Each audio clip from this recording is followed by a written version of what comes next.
Well, first of all, I don't know what everybody knows about me. Obviously, my name's Jim Collins. I've been a high school, college, pro football coach for 40 plus years. Currently, guess you would call it kind of semi-retired at this point in time. But I am still doing some analyst work at Duke University, which we're off to a little bit of a slow start at 0-2, having lost to Boston College and lost to Notre Dame in the first 2 weeks of the season. But I've had the opportunity through all these years of coaching to be a high school coach, to be obviously a college coach, a junior college coach, pro football. So I've had a lot of different experiences. Now, I'm going to throw some names out there of people that I've worked with and been around that I'm sure you'll recognize. The guy that I've worked with now for currently 13 years is David Cutcliffe, who is the head football coach at Duke and probably one of the most organized and greatest planners that I've ever been around. I worked 18 years for Steve Spurrier. And through that time, I worked with Bobby Stoops, who was the head coach at Oklahoma for many years. I had the great fortune of working with Buddy Tevens, who is now the head coach at Dartmouth University and has been for many years. And if any of you have seen the dummy that you can remote control to work on tackling, that was Buddy's invention there. As we go through, and so I had an opportunity to work with a lot of great coaches. Marvin Lewis, we worked together at the Redskins there, and so I've been around and with great people. I don't know what happened to me, but it's been a great ride for me at that time. So the theme that we've gone through as we work it and look at all this is what's so critical is the planning and the organization of what you do in the off season, in the season, all the way through. So I'm gonna share my screen right now, and I'm gonna go to this screen that we're on. I guess I double click it. Is that correct? Somebody help me there. We only see you now. Fantastic. How do I get you guys off? I can still see you. How do I get you guys off? You have to. You can close. You can close the. Participants. Yes. Okay.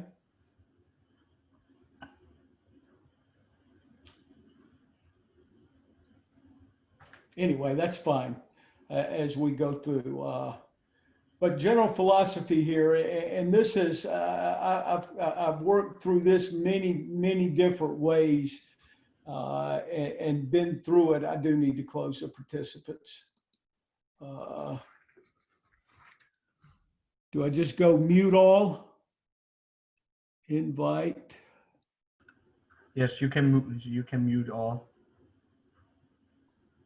Well, I don't want to do that. I want to handle the questions. I just more. Add profile, rename. I can read out the question to you if you like.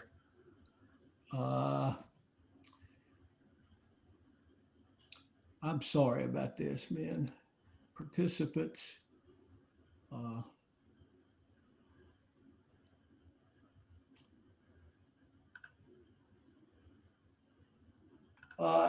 I put this up here so that we can work together and read together. Everyone can see this, correct? Yes, coach. Okay, so little successes lead to larger successes, and I'm not going to read all this as we go through. And in building a program and growing a philosophy, you got to build it from the ground up. And what all the great coaches that I've been around, they've all sold is the little things in coaching don't matter until they matter. So what I'm saying with that statement is you have to make sure that you cross all the T's and dot all the I's, and it's critical that we all coach the little things. And I'm talking about whether it's in the meeting room with your players, in the meeting room with your staff, or it's on the field, whatever, wherever it is, address all those issues. And communication is the ability to do that, and in formulating your philosophy. And as we go to number two is, and this has been a big thing with Coach Spurrier, with everyone that I've worked with, is you got to teach, and you've got to demand. You've got to be special to get all they have to give, and that's a great point there, that players will give you exactly what you demand. If you don't demand much from them, then you're not going to get very much from them. So there's a way that you can demand that everything is done to take care of the little things without completely pissing them off and thinking that you're their friend. I don't want to be the player's friend.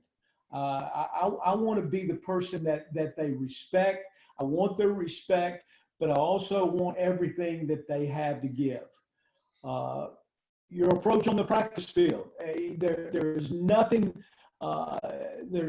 accomplished if you don't get it right on the practice field, and you must practice at game speed.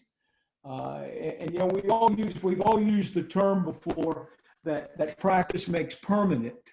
Or excuse me, practice makes perfect. Well, there is no perfect, but practice does make permanent. Whatever you practice and whatever you allow on the practice field is exactly what you're going to get when you turn the video on and you start watching the game.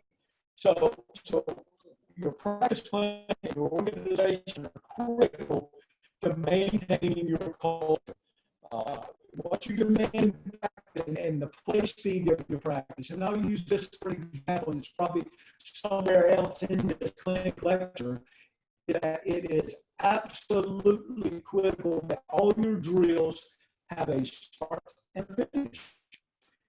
I learned from Coach Cut, and this may be somewhere in here also, in the average football play lasts about 5 seconds. Now, kicking snap will last a little bit longer than that, but the average offensive and defensive play lasts about 5 seconds. So there are exactly 5 things that you need to demand all the time for those 5 seconds. And number one is what is their assignment? You know, how do you accomplish, and what is your assignment? Number 2 is perfect alignment. Get lined up. Number three is to execute. Number 4 is to give great effort. And number five is this big key word, and that is finish.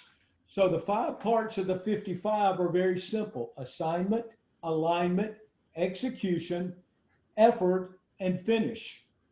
Well, men, the interesting thing about this right now is that of those 5 things, not one piece of those, not any of those 5 requires any athletic ability. It requires commitment, and it requires a dedication, and it requires effort, and it requires you to be an unrelenting player and a coach. And let me say this, please interrupt anywhere you want to and ask questions. That does not bother me at all. But number 4, get involved in your players' lives. You know, faith, family, future, football, words associated with coach and teacher, mentor, tutor, educate, motivate, anything that can happen that you can make happen. Number 5, take responsibility. We all have a job as an assistant coach. Head coach obviously has to set up everything and run the show and do all those things. And you as an assistant coach have a job. Do your job, and whatever that job may be, whether it's an assistant, whether it's the running back coach, the quarterback coach, the linebacker coach, whatever it may be. But doing your job is critical. And I'll add this to this: if you don't like what the coordinator or the head coach, if you're not the coordinator, the head coach is saying, Well, guess what? It's your job to like what they're saying because they are the responsible person at that situation. Number six, be the expert at your position, whether it be the head coach, coordinator, or a position coach. Coach and teach before you criticize. A confused player will sometimes appear to be an unmotivated player. Create the total player. Always work to create the total player as you work through. Any questions there? No questions at the moment, Coach. No questions, okay?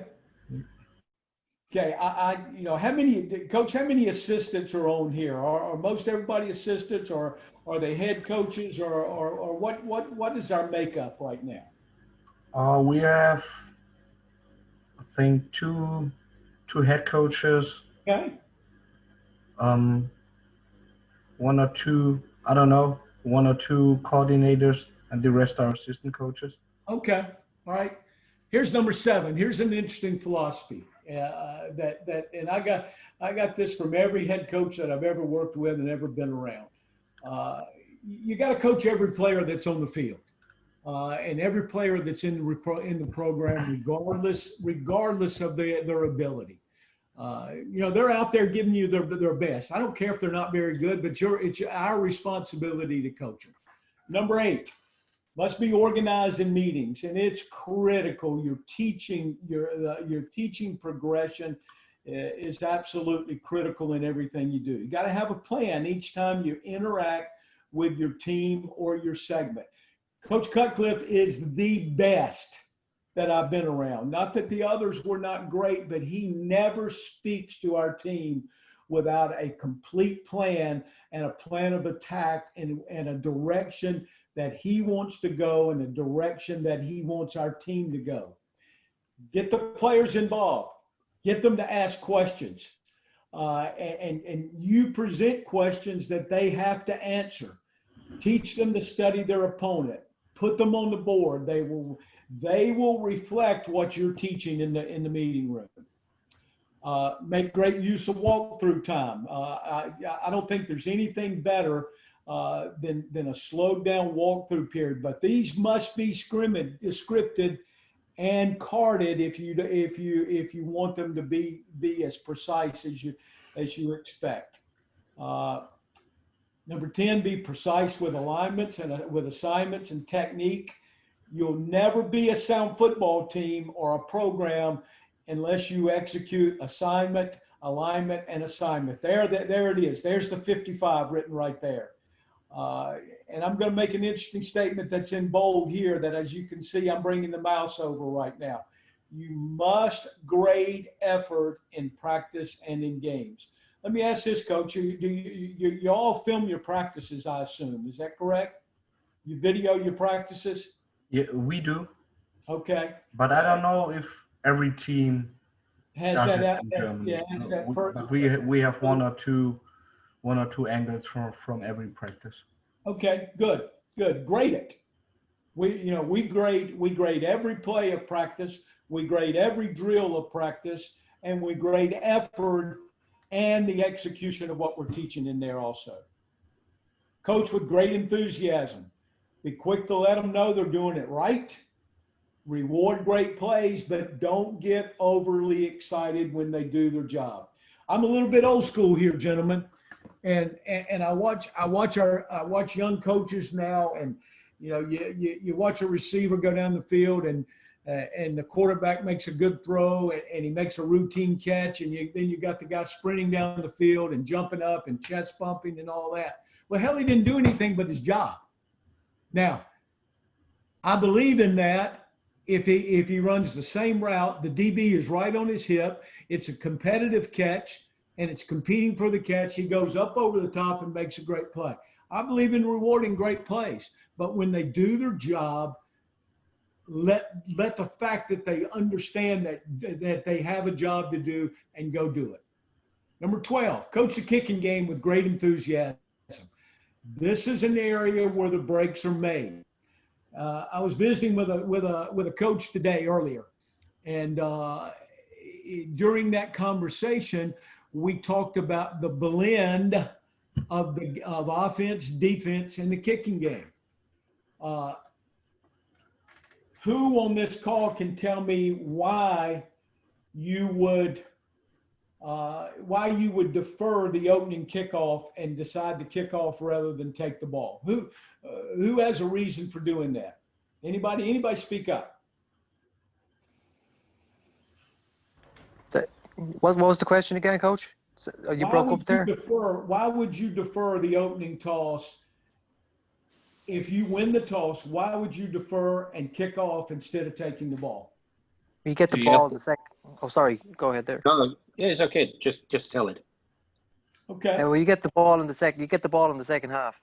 Okay, I knew that would be the answer, but I use this to talk to you about the blend between the kicking game and your offense and your defense. And what that blend means is this: if we're playing a team that is a very average kickoff return team, if we think we can kick the ball and get a return and tackle them inside the 20-yard line, then we think we can start a blend at that point in time. And here is the blend. Tackle them inside the 20-yard line, force a 3 and out, force the punt, and now your first possession occurs outside from the 35 to the 50-yard line. That is blending offense, defense, and the kicking game. I hope that makes sense to you. That's a short story of it, and there's many more ways to do it, whether it's punting the ball inside into the red zone or to a backed up situation. 3 and out, get a short punt, your offense is set up again. So we talk about a blend there. All assistant coaches, I'm going to go to 13 now. All assistant coaches, make your position the best on the field. Make it competitive. 14, stay in control of your emotions. 15, fundamentals are the most important factor you can teach. Coach the things they have to execute in a game. I watch drills from various coaches, and you know, I watch them spend a great deal of time of jumping over bags and doing change of direction drills and doing those things. Those are off-season things. You know, if you're going to do those things, do things that they have to do in a game. Involve a tackle in it, involve a block protect in it, involve catching the football in it, but make sure they understand the purpose of that drill and what you're trying to accomplish with any drill that you do. So fundamentals are key. What your players know is much more important than what you know. So what that means is, as you teach and you install, you know, I know a lot more than they know, but it's only important that they can execute what you're teaching. You know, our special teams coach here asked me a couple of weeks ago, we were gonna have our preseason review of our kicking game, every phase in our kicking game. And he came up to me and he asked me this. He said, Coach, you know, we've been working on this stuff for weeks now. With COVID, we've had so much time and et cetera. He said, but we still can't execute some of what we've installed. I said, well, there's two things that you can look at. Either the players don't understand what we've installed, or they just can't execute it. So there's no need to go into a game, and this was a week before the first game. There's no need to go into a game with something in your game plan that they're not executing a week before the game after you've been working on it for 3 weeks, nor is there something or any reason to go into a game when they can't execute something on Thursday. I'm going to use Thursday because we play on Saturday most of the time. And if they can't execute it on Thursday, what makes you think they're going to execute it in the game? 17, coach attitude. Do not allow a bad attitude to disrupt the culture. And you're going to hear me use the word culture a great deal. You develop the culture of your entire program. And that is so important. You know, a bad attitude, and I don't care how good the player is, a bad attitude will catch up to you at some point in a game. That's just like a player that loafs in practice will catch up to you in a game also. So everything you've got to demand that they have great attitudes, that they have great effort, and all those things that go along with it. Any questions? I'm going to move to slide 5. And if I'm going too slow or too fast, let me know. Coach, what have I got? An hour? Yeah, we got an hour. We can make it a little bit longer if you like Okay. to. Okay. We'll just see where we are in this. Yeah. This was from Steve Spurrier, Guide to a Successful Life. And this is part of that coaching philosophy. Show enthusiasm in all you do. Make good common sense choices. Always trust your best to do what is right. Give your best effort in all you do. Say things as often as possible. Say thanks as often as possible because it is a powerful word. And God helps those who help themselves. Give God the credit, give the Lord credit, and thanks for all that you have. And he's, in 18 years that I've worked for him, that was the first thing that he said to our team every single year. And he reviewed it in spring practice. He reviewed it often. Teamwork. What is teamwork? The ability to work together toward a common vision. The ability to direct individual accomplishments toward organizational objectives. Teamwork is the fuel that allows common people to attain uncommon results. So, and I think I've written it in here somewhere. And as I go to the next slide, it may very well be in this slide. This goes to the staff. I've been fortunate enough in this business to be part of 7 SEC championships at the University of Florida, a national championship at the University of Florida, 2 ACC championships while coaching at Duke. So the great teams that we had during those times, and we had lots of other really good teams that did not win championships. They were good teams, but the really, really great teams, they had great character on them. They were great team players. And I'm going to make a statement here that Coach Cutcliffe makes a lot. The greatest thing that a teammate can say about you, whether it's one of your fellow coaches or whether it's a player about a teammate of his, either of those, the best thing they can ever say about you is he was a great teammate. You enjoyed being around him every day, a great teammate. And that's so important. All right, staff manual. You had coaches on here. This is pretty important. And the staff manuals that I've been around, have been pretty unique in what they've done, and different coaches have done different things. But the staff manual is the head coach's Bible. It's his opportunity to have every facet of the organization in print. And I'm going to give you the outline of the staff manual. You guys can all read. I'll try not to be a read, so I'll try to give little anecdotes as we go through. Mission statement. Every student, athlete, coach, whether it's pro football or whatever, coach and staff member be a better person for having been a part of this program. Do something every day to make ourselves better people and student athletes. Nothing stays the same. You get better or you get worse. Well, that goes right along with practice, meetings, everything else that we do each and every day. You build with the everyday things. To be champions on and off the field, you must achieve goals 1 and 2 before you can claim to be a championship team.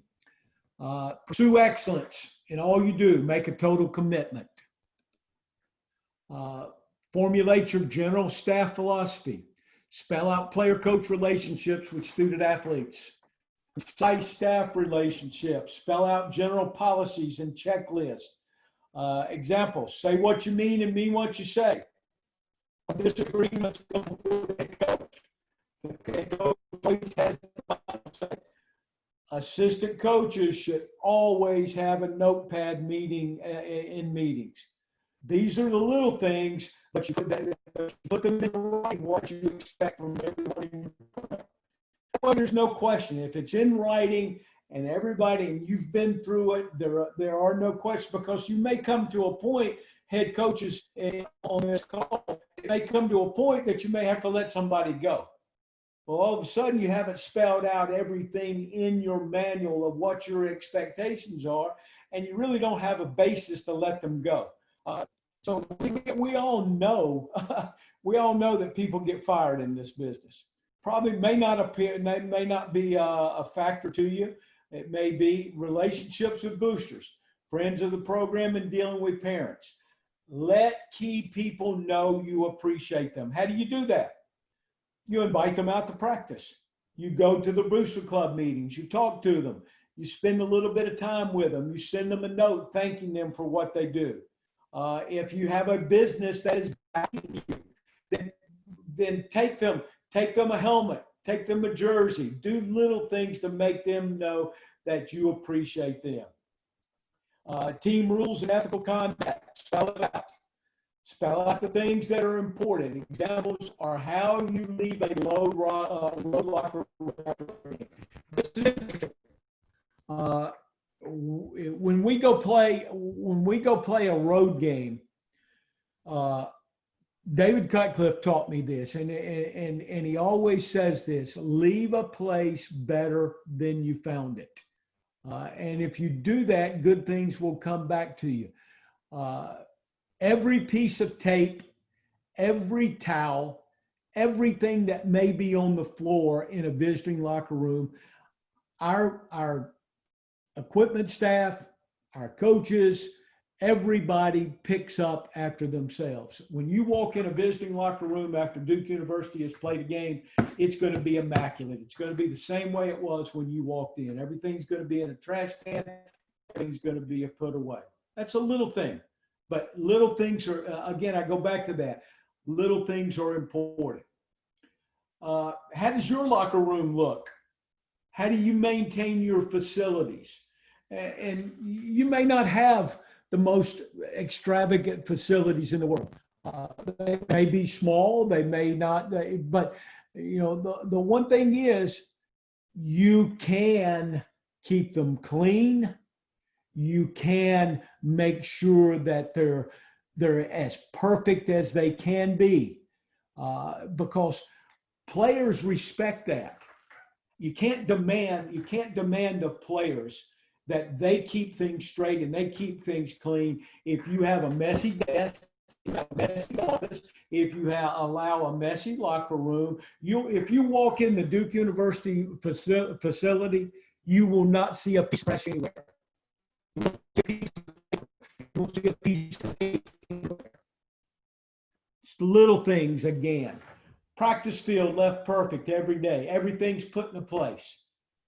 Meeting rules staff, team, segment, no headwear. And these are little things too. You can do whatever you want. No headwear, no stuff, feet on the floor.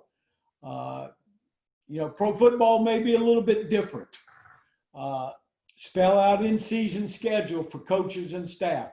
What time should you be in the office? What time do you expect things done? When do you leave the office? When do you expect the scouting report to be submitted? If you're recruiting, then what's your recruiting schedule? Must be organized the preseason daily schedule for coaches, staff, and players. Weekly schedule for all. Spell it out. Leave no gray. Always use your change to create a run. Have a team for each day. Let's see. I'm going to try to show you a little something here. Let's see if I can pull this up.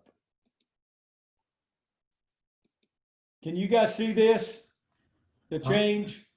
No, we only see your presentation. You only see the presentation, okay? Yeah, I think maybe you only shared the presentation. Yeah, that's exactly what I'm doing right now. Let's see. Let me get back to this.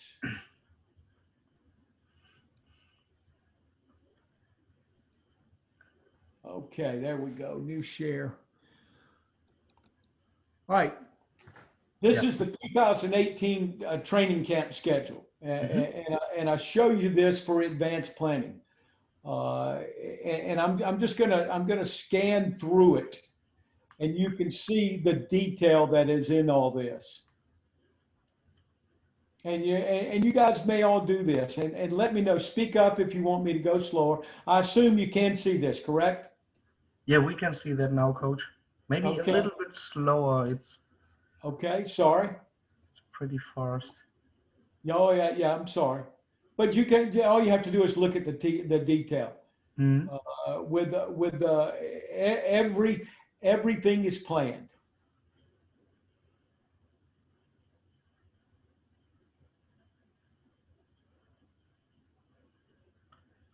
But I just show you this as an example. You're recording this, right, Coach? Yes. So you'll have the basic idea of it.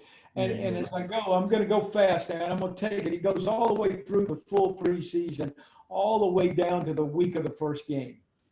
And lights out, bed check, and I could keep going and going all the way through.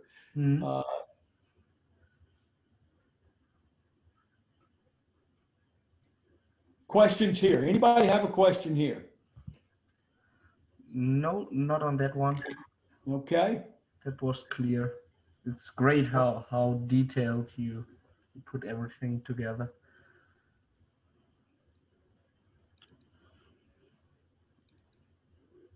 Come on now. There we go. There's the perfect example of an in-season schedule. Core values. What are the core values of your program? Unselfish and unified, respect each other, hard work, integrity. Be who you say you are. Who do you say you are? And you know, I work with a guy by the name of Bob Sanders for many years in college coaching, and then we worked together in pro football also. And this was his statement, and this probably came from Bruce Arians, who is the head coach of the Tampa Bay Bucks now. But from players to coaches, be exactly who you say you are. If you say you're a Christian, be a Christian. It's okay. Don't pay lip service to it.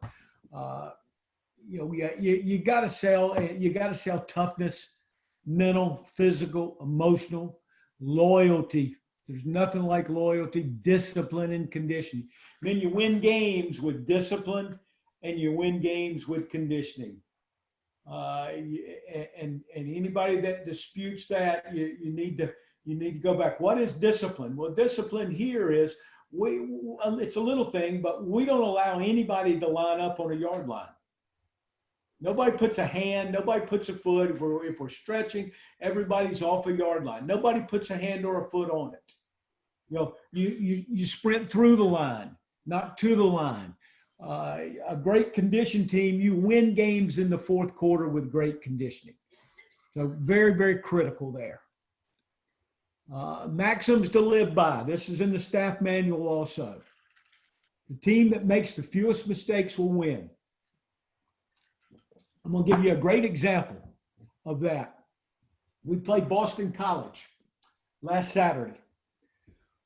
Score was 7-6 at halftime. We missed the extra point. That's a kicking game blunder. But the big thing is, at the end of the game, we lose 26-6. The fewest mistakes will win. Well, guess what? We turned the ball over 5 times and got none. No way you win games like that. Play 4 and make the breaks, and when one comes your way, score. Turnovers. Got to force turnovers. Make your own breaks.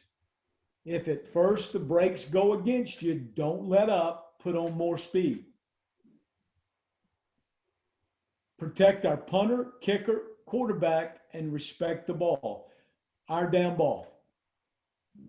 Ball, Oski, cover, block, cut, and slice on offense. Pursue and gain tackle on defense. For these are the winning edges. I'm reading these for a reason. Press the kicking game. This is where the breaks are made. Carry the fight to our opponent and keep it there for 60 minutes, 48 minutes, whatever the length of time you play. Guess where these come from, gentlemen? And I'm not asking you to guess, but it's interesting. Have you ever heard of any of you, and I'm sure you have, the name on the University of Tennessee Stadium is Neyland Stadium. General Neyland was the longtime head football coach at the University of Tennessee back in the 30s. These come from General Neyland. And you think about how many years the game and the changes the game has gone through, they still apply to this day. As much as we want to say the game has changed, the game still comes down to simple fundamentals. It also comes down to the fundamentals that you have to block somebody and you have to tackle somebody. These maxims, our football team at Duke University says these as a team before every game. And they are so, they so apply to the game that we're in today. Mm-hmm. Coach, can I ask a question to you? Sure, please. What is meant by OSCE? OSCE, I'm glad you asked that. OSCE is a term that we use if you intercept a pass, then it's, you say OSCE to let everybody that may not see you intercept it, you yell it. Some people use bingo, but it's a term to let everybody know that you've intercepted the ball. Okay, got you. Okay? Yeah. Any other questions? Please ask. Please ask. Mm-hmm. 1-year plan. Preseason schedule from reporting day to the game. I just showed you that, the preseason schedule. In-season plan for players and coaches.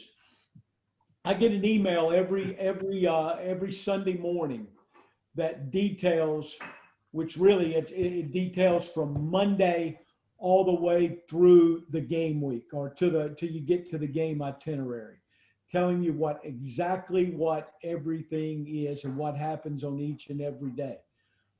So it's an in-season plan when coaches are in the office, et cetera, et cetera. Now, I'll give you an example of what the schedule is here. Since we play on Saturday, Sunday is a practice day for us. It's a 45-minute practice that just reviews briefly the game, the previous day's game, and just a brief install on the upcoming opponent. Monday is the player's day off. Tuesday is a full pads practice. That is what we refer to as Bloody Tuesday. And that is as I say, a full padded practice that is basically a first and second down practice, even though we do some red zone on that day. Wednesday is a half practice, meaning we wear uppers and helmets only, no padded pants. It is a third down day. It is a day that we work on perimeter. It is a day that you work on backed up and you work on red zone again. Thursday, and we're a little unique on our Thursday. Thursday is a no sweat Thursday, meaning that it is a full walkthrough or jog through. We don't even stretch our team on Thursday. It is a 45-minute practice that is 20 minutes special teams. And then it's 25 minutes offense and defense walkthrough. Friday is a 45-minute practice that is in helmets and soft pads. It's full speed go, as you would know. It's not so much the blocking and tackling at that point, but it is very similar to the Thursday practice, except we do stretch and we work out a sweat, and then we go play, obviously, on Saturday. Questions there? Yeah, coach, I've got one question. Because here in Germany we are only it's only football is only a amateur sport. We don't get paid, and we all have our normal Other daily jobs. life jobs, and we do it in the Yeah. evening.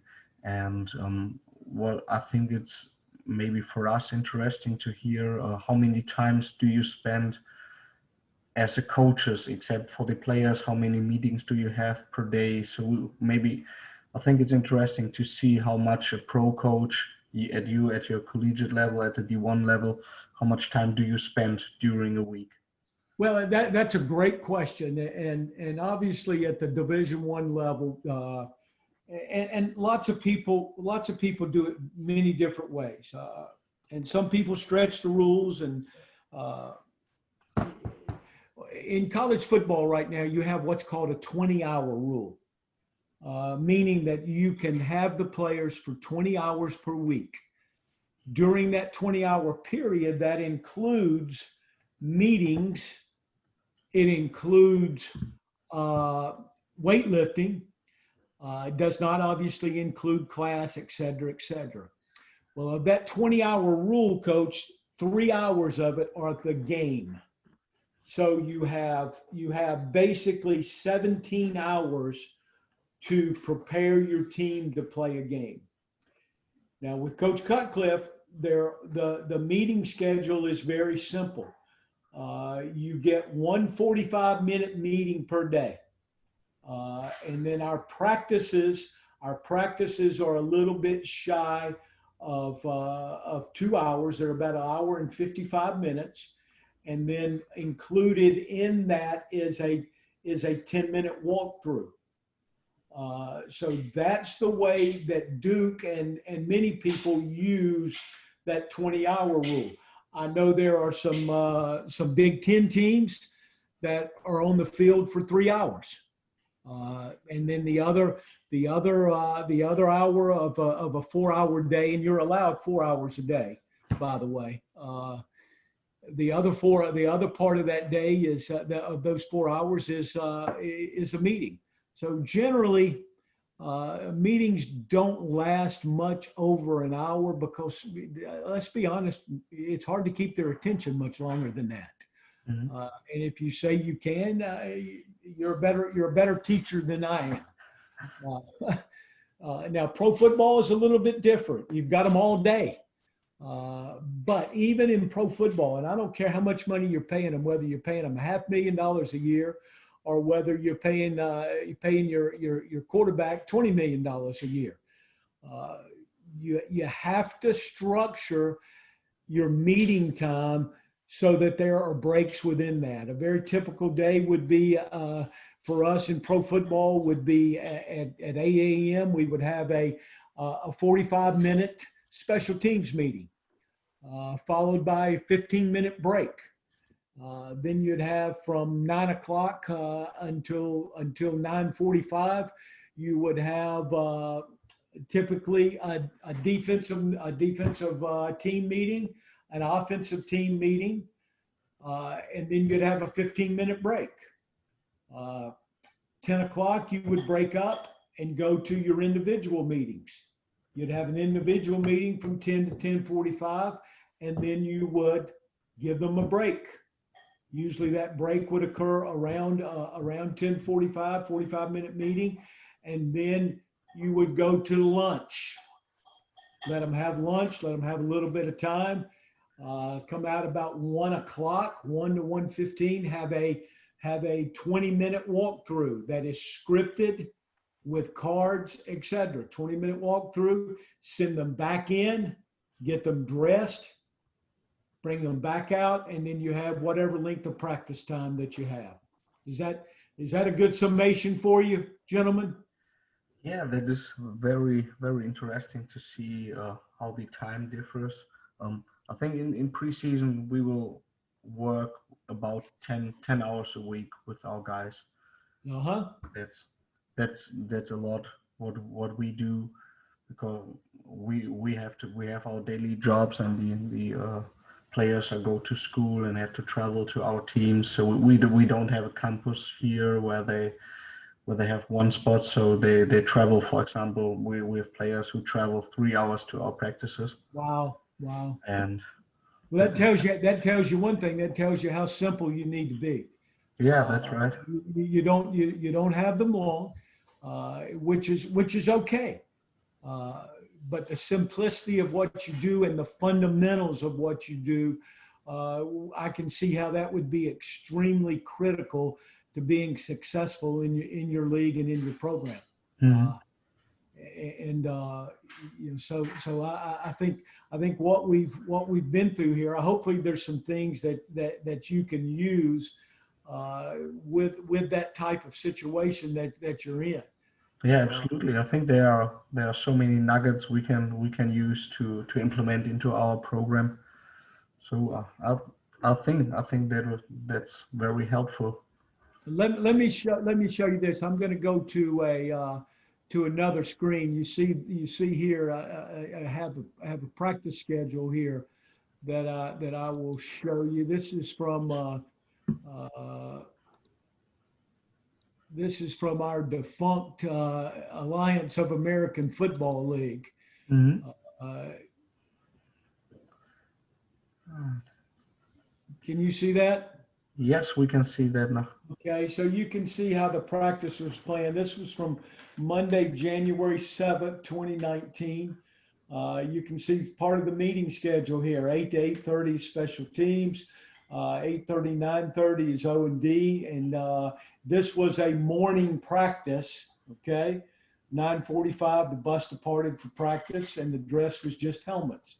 You can see that we had a pre-practice plan, uh, fire zone, or what I was working on, fire zone versus base and sub personnels from the offense, flex, field goal block, and then the punt period there, group turnover station, and then you see everybody's individual, Indy one-on-one, and then the team and all that. But here's the other part of this. Here's the script where we would script everything with Pascal or outside drill, whatever you want to call that. There's the continued script. That's the same page, and then there's a team script.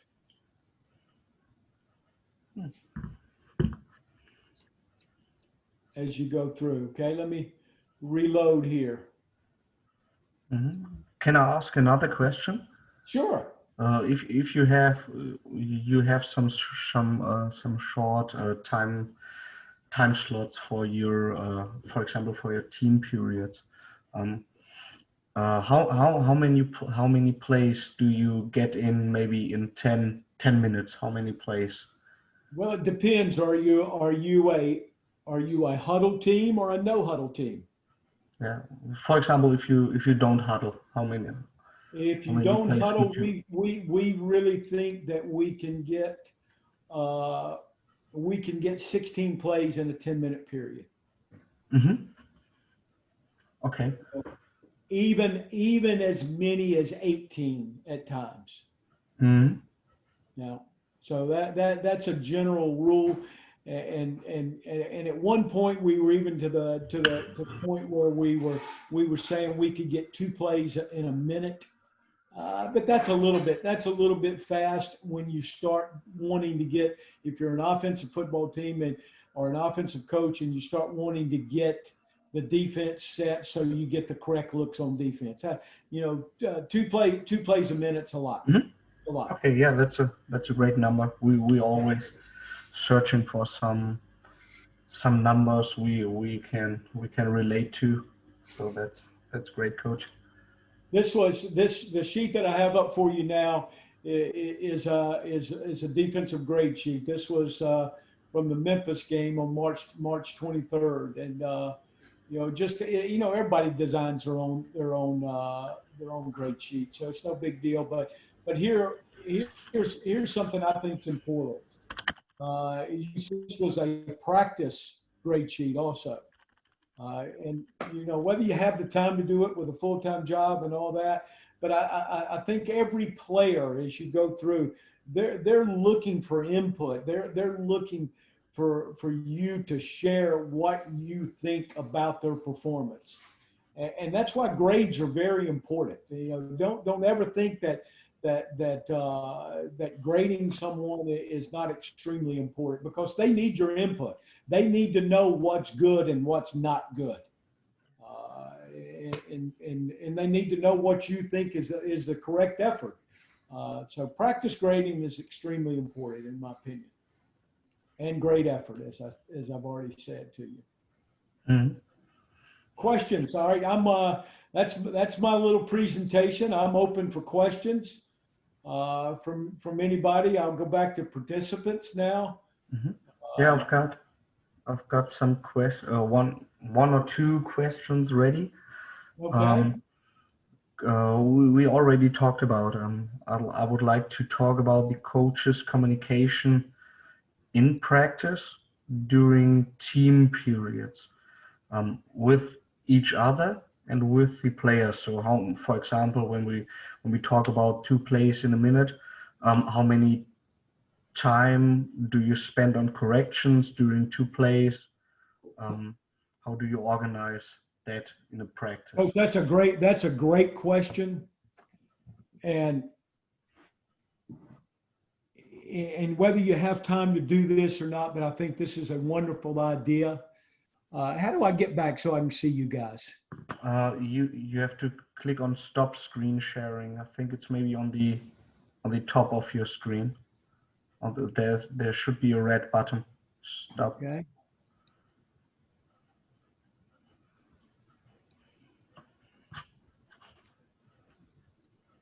Oh yeah, I got it.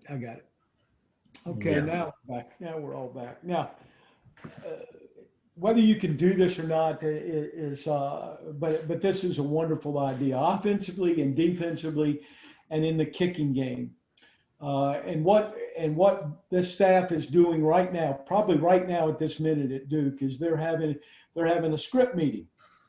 And what a script meeting is you script the plays. Let's say it's for your team period, coach. And then you go through and you review the play that you're going to run against what defense that you want to run it against. And that's where you make your decisions, and you look and you say, here's what we expect to happen on this play. Does that make sense to you, what I'm saying? So you go through every play that you're going to run in practice, and you talk about it. Now, what I prefer to do, whether you have the capability to do this or not, is that as you build your staff, from a defensive standpoint, usually we'll have a middle drill, we'll have a team drill, we'll have pass scale. You assign your coaches to do the script for those various periods. Well, what I like for them to do is I like for them to make a cut up of those plays. So as we go through the script, we can take the video and watch the video of the actual play that we're going to see in practice the next day. So when I have a meeting with my players before practice and I go through the script, and by the way, I should have said that earlier, always go through your practice schedule in your meetings. Go through your drills, teach your drills in your meetings, teach everything that you're going to do on the field that day, teach it in the meeting. That way you don't waste time explaining things on the field. Name things that you're going to do. It's just like if coaching linebackers, if you've got a drill, name your drills. Name it after the best linebacker that you've ever been around. I coached Javon Curse at the University of Florida. I'll name a drill the Javon Curse drill, or you name it, whatever, whomever. If you're the quarterback coach, name it after the Drew Brees drill. But that way they identify with the drill and say, and so you keep things moving. But I hope I explained the script meeting to you quickly enough. So that way, when we get on the field, then there shouldn't be any question as to why something happened the way that it did. Does that make sense, Coach? Mm-hmm. Yes, I think most of the teams here can't do such a meeting before practice.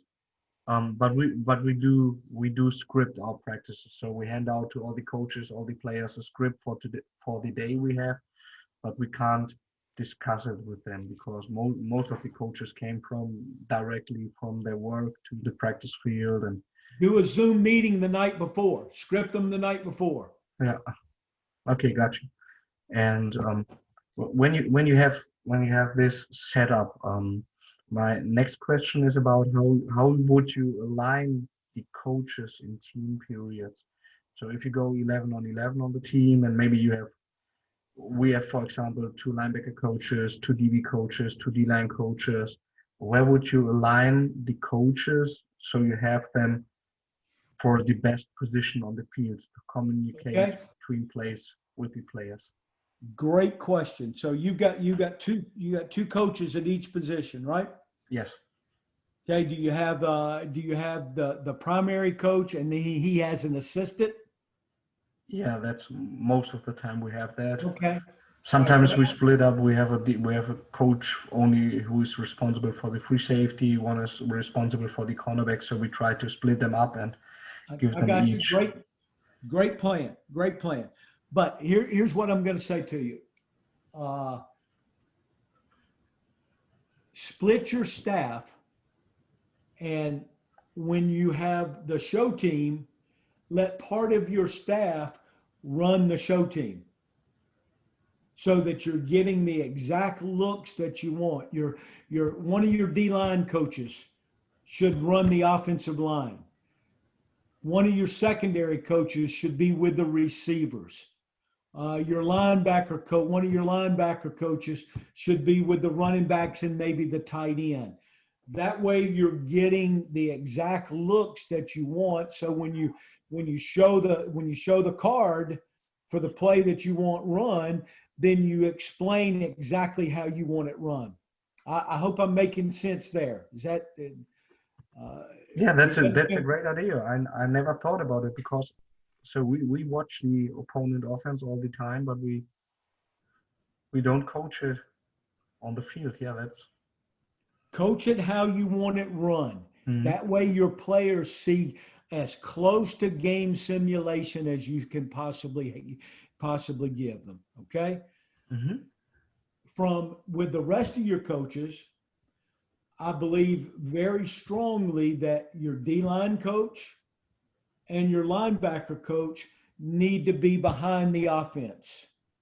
Mm-hmm.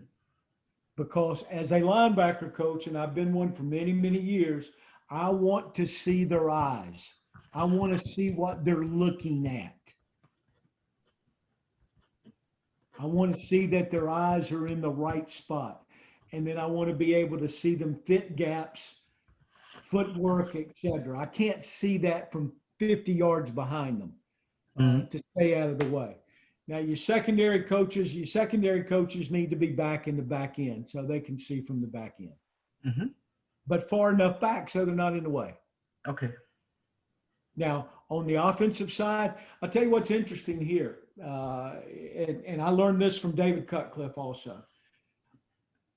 The O-line coach, and we're fortunate. Do you have 2 coaches on offense also at each position? We have 3 wide receiver coaches, 2 offense line coaches, 2 quarterback coaches, only 1 running back coach, but you got it made then. Take part of them over there, and they set up the scout team defense for you. Mm-hmm. They get the scout defense lined up. They get them in the correct alignments up front.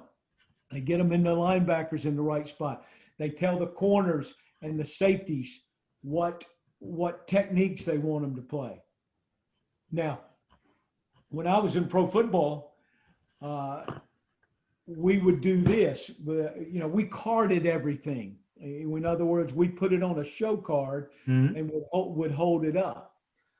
But what I would do, I would get the cards from the offensive staff, and I would write on the card what our defensive call was that matched what they wanted. Mm-hmm. So when I went in the huddle with the scout team, I would hold up the card, but I would also say it's under 63 invert, which may mirror what we do to that what's on the card. Does that make sense? Yeah, that makes sense. Absolutely. So that way we were, see, in pro football now, what you have a situation where you have to service each other because you only have 53 players and 10 on a practice squad. So you don't have enough. Whereas in college football, you can divide up and have a full scout team. So sometimes in pro football, the only work the two defense gets is as the scout team. Because the ones, in a lot of situations, the ones won't want to take every rep. So you allow them to take every rep, but the twos get their work against the scout team. That's why you want them to be practicing your calls at that point in time. Mm-hmm. And where would you align the offensive coaches? Offensive coaches, I would obviously, we would never have a coach within no closer than 10 yards behind the line of scrimmage. Mm-hmm. Players are 15 yards back, okay? 15 yards back at all times. Coaches are 10 yards back at all times. Mm-hmm. The offensive line coach positions himself as close to the center of the offensive line as he can, or wherever he wants to work among those five. The receiver coach, if you've got two of them, then one takes one side, the other one takes the other side, 10 yards back. Okay. The running back coach is wherever you need him to be, just like the tight end. If you play multiple tight ends, then you got to make decisions from there. But they're 10 yards back, get to the best viewing point where you can see what happened. Here's a great point with drills, and this brings me to this idea also. I watch coaches all the time that as you're an individual and you're doing your drill work, they're right on top of the players. So you guys can all see me right now. So when I stand right on top, I have tunnel vision. I can only see what's right in front of me. So as I back up, I want to run a drill as a coach. I want to back up 8 to 10 yards from that drill, because the more I back up, the wider my vision becomes, the more I can see. I hope that makes sense to you guys. Mm-hmm. Don't get right on top of your drills. Back up so you can see. Yeah, coach. Same thing in a team period. Mm-hmm. Can I ask another question? Sure. Yeah, well, I watched our practice film yesterday, and what I saw was that some some coaches seem to more watch the play than watch their players of their position. And how do you coach your coaches to focus on their position and focus on their task for the play? Well, that's another great question. But go back to the presentation that I made to you earlier. It's your job as an assistant coach to be the expert at your position. If a play fails during practice, it's my job as a linebacker coach, the O-line coach, it's my job to be able to recognize immediately why that play was not successful. I missed the gap. The right tackle blocked the wrong guy. He didn't understand what the running back made an incorrect cut. Your field of vision and watching, your video, and I can watch it later. My job is to watch those 5 players or 3 players or 2 players or 1 player. My job is to watch those people. Mm-hmm. Yeah, I got you. And maybe if we have some time, we can continue the communication aspect and translate it to the game. How do you set up the coaches in the game? And Another good question. It just depends on how you want to present the staff. And obviously you have the option with multiple coaches. And I don't know how big your press boxes are, and I don't know how many headsets you have available. We don't have any press boxes. We play on a field, just grass and nothing more. Okay. Do you have headsets? Yes, we can use 3. Okay. Can you get no press box? Do you have bleachers or anything like that? No. Okay, here's what I would do. Here's what I would do very simply, okay? If you have 2 offensive line coaches, yeah, then you can do it one of 2 ways. One of your coaches takes the center, the right guard, and the right tackle. The other one takes from the center to the left guard, the left tackle. Or you can tell one of your offensive line coaches he's got the play side, the other one has the backside. So if I'm the offensive coordinator and we get hit in a protection from the backside, then I know who to go to say what the hell happened. Mm-hmm. Same thing with your linebacker coaches. One of them has the front side backer or play side backer. The other one has the back. So if you're a 3-4 football team, one of them takes the strong side outside backer. The other one takes the strong side inside backer. The other one has the weak side inside backer and the weak side outside backer. In the secondary, one has the you can do it multiple different ways, but I'm going to say it to you this way. One of them takes the wide side of the field and one of them takes the short side of the field. Mm-hmm. And you got to have answers. If something happens, have answers. Okay. Don't tell me I didn't see that. Mm-hmm. So you've got a job to do. That's why we film it. You can watch the video later. You've got a job to do. Do your job. Mm-hmm. Yeah, I got you. And do you like them to watch only their position, or do you like them to watch some parts of the play too? So when you're on the defensive side and your defensive back coach is watching the cornerback on the field side, do you like him to recognize the route combination on that side too? Oh yes, no doubt. Mm-hmm. No doubt. That's part of it. Okay, I got you. So you divide the field in so many parts as you have coaches, and then you talk about, you set that together, right? Well, and maybe I spoke too soon and I didn't answer your question correctly, but if I'm watching the field corner and the strong safety, for example, well, I need to also know the route combination on that side also. Okay. There's no doubt about that. If I'm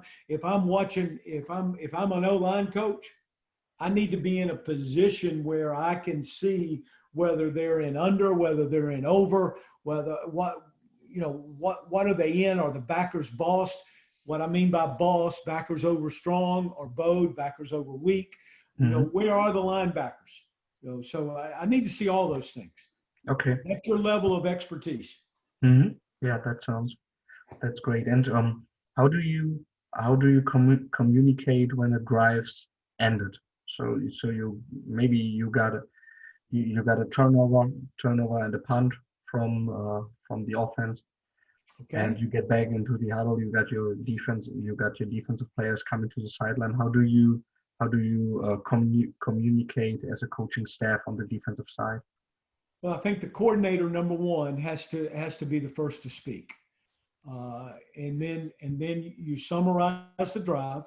You know, whatever it may be, if it was a 3 and out, if it was an 8-play drive, hopefully you've got somebody that can write down what your calls were during that drive.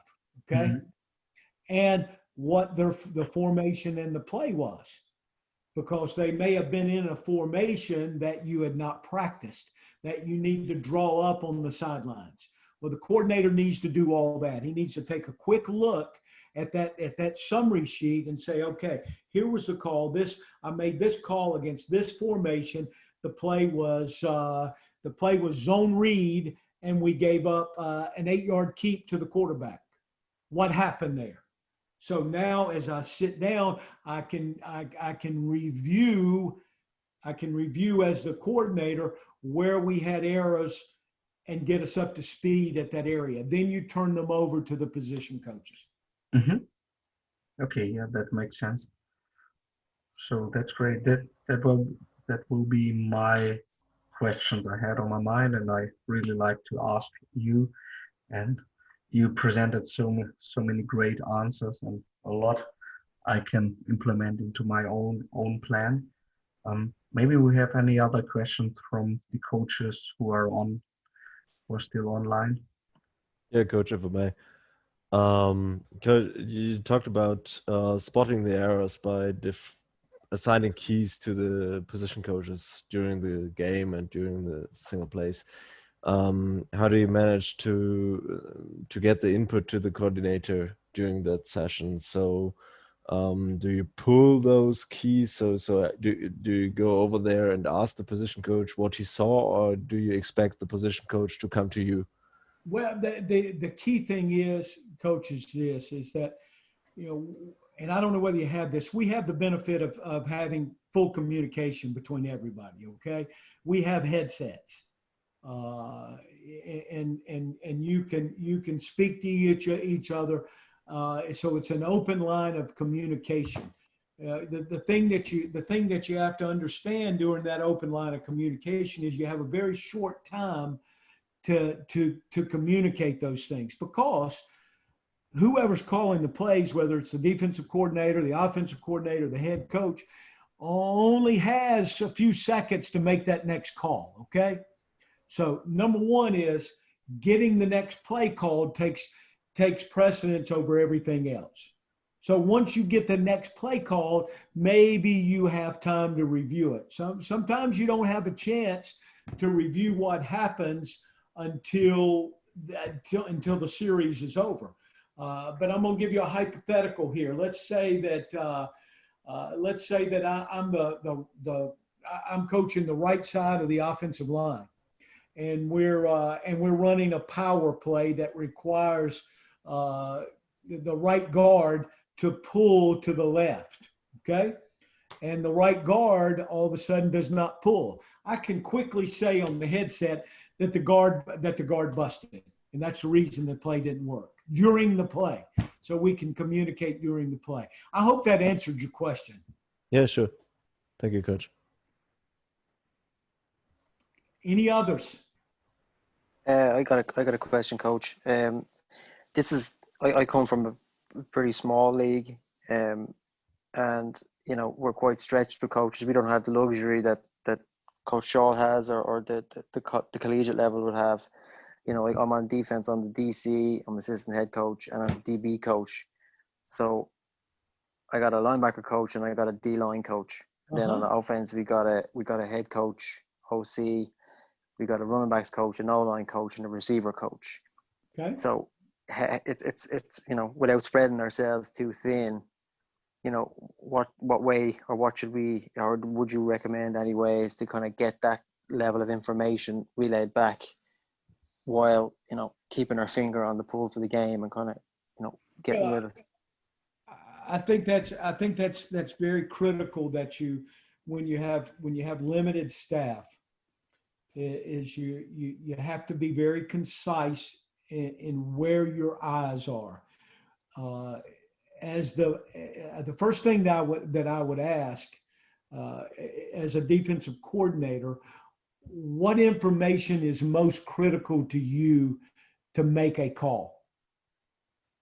Down and distance for starters, and then you know what I would review the week previous on game tape. So I'd have all my notes. I'd have my notes written down, down and distance tendencies on my play sheet, so I know myself. Kind of hopefully I would be one. So you want to know the first thing you want to know. You want to know the down and distance. Yeah. Field side, open side. Where it is on the field, right? You want to know whether it's in the middle of the field, on the hash, etc. Okay. Do you have somebody that gives you the personnel? Yeah, my linebacker coach had called that out to me. Yeah. Okay. All right. So you've just answered to me. You've got one coach that's giving you the down and distance.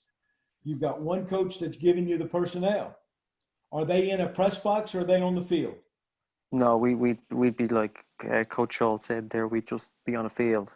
Okay, so you're on the field. So what you now have to decide after that point is, where do you want their eyes to be once they have given you the critical information that you need? Because those are tough duties. Those are duties that we assign to one guy. In pro football, you got one person that his only job is to give the coordinator the down and distance. You got one person that his only job is to give the coordinator the personnel that they're playing with.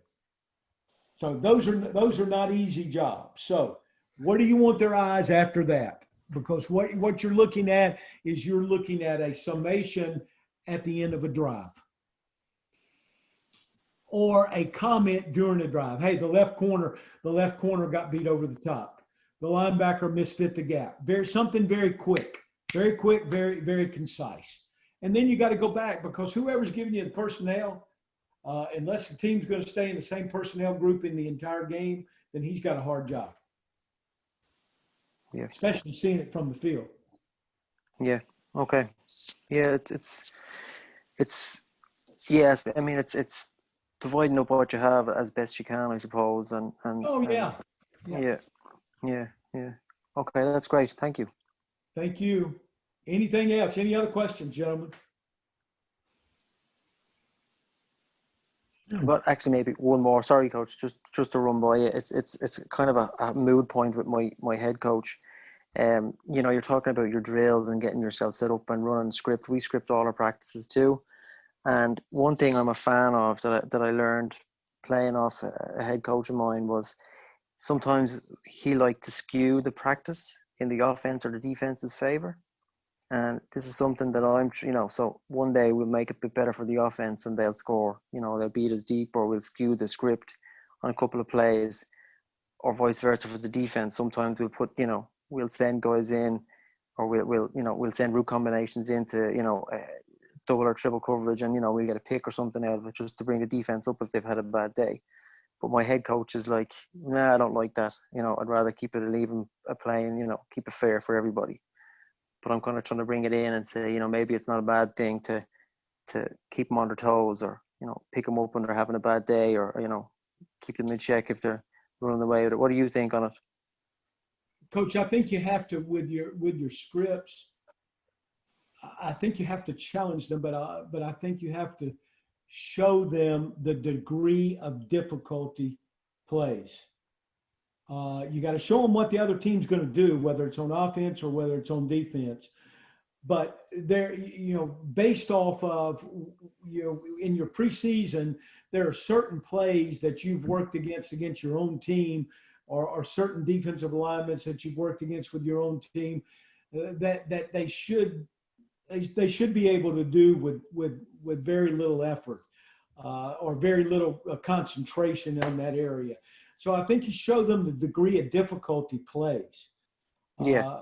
But at the same time, I want them to have success. That's why, and you may not be able to do this. That's why I go over the script before practice.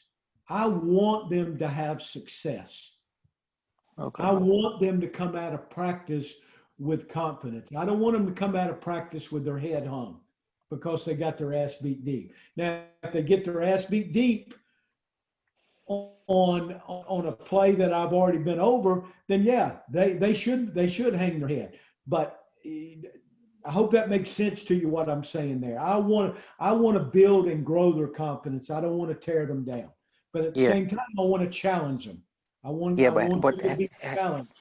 How would you go about, because we run a typical college style offense, and we're blessed with two outside receivers that are 6'5", 200 pounds, run 4.7s.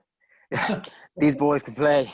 They can flat out play, and we got a QB that control the ball. So, we're blessed in that sense. And some days, just when it's going, when it's flowing, and they're just hard to stop. So it's hard as a defensive. So you're saying they beat your corners deep, right? Yeah, and I'm stuck with, my corners are my two corners are 5'11" and 6 foot. You can't coach height. I don't have a corner that's over that. You can't coach height and speed. Yeah, they're quick. My corners are quick, but for a jump ball on a back, on a fade or I would wheel not route. I would not put your ones in there. If you have the option to play some lesser guys, then I'd play the lesser guys. I wouldn't put your ones in there again on the scout team. Okay.